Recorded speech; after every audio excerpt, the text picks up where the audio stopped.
Welcome back to the kitchen. I'm Molly. Today I'm showing you how to make my brown gravy from scratch. You don't need drippings or cornstarch. Let's go make it.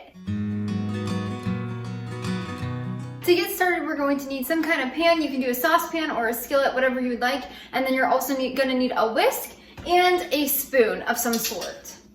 And then we are going to put our pan on the stovetop and we're going to turn it to medium heat. So this is about a 5 if you have it numbered on your stovetop. And then we are going to add in 2 tablespoons of butter.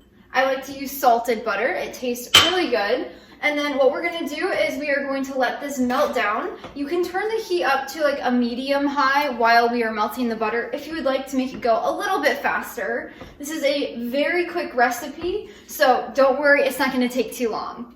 Once the butter is completely melted, you will turn the temperature back to a low. You want to make sure it's a low temp. And then we will add in 1/4 of a cup of flour. This is just all-purpose.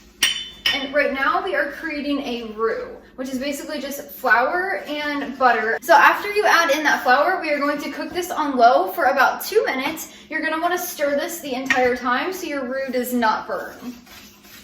This is going to thicken our gravy when we put in our broth and seasonings. I always like doing gravy this way. It's just a lot easier. You don't need cornstarch and you start with a really good base and it is so rich and delicious. Cooking this down really helps with the flour flavor so your gravy doesn't taste like a whole bunch of flour. You can see this is what it's gonna look like. It's gonna be kind of like a paste. That's exactly what you want. Usually when you make a roux, it's going to be equal parts butter and flour, but this time for this recipe, I make it only half of the butter to the flour. It really thickens it up and makes it so good. Once your roux has been cooking for 2 minutes, we're going to add in 2 cups of beef broth. This is salted beef broth. And then you're gonna turn your temperature back to a medium. And then we are also going to add in 1/4 of a teaspoon of ground black pepper, as well as 1/4 of a teaspoon of salt. You don't have to add in the extra salt, but it makes it taste really, really good. So that's up to you since we're using salted butter and salted beef broth. We are now going to cook this gravy over medium heat for about 5 to 8 minutes. What you're looking for is all of the lumps to be gone, which is why we're using the whisk, because you're gonna wanna whisk it the entire time. As those lumps start to fade, you're gonna see your gravy start coming together. If it's taking a little longer, you can turn your temperature up a little bit, just a little bit, not on high. Just keep whisking and it will really help it thicken. At first, you're gonna think, what the heck, this is not coming together, but I promise, you just gotta keep whisking and keep cooking it down and it will, I promise.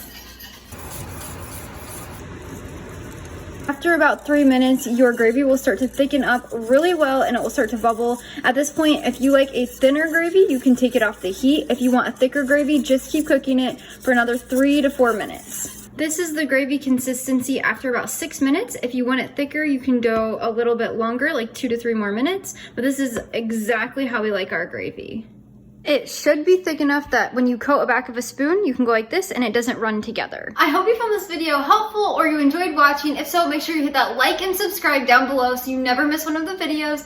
Also, I will leave the recipe linked down below over on the blog so you can go read it and find it. You can also save it or print it. But until next time, go make your home a priority.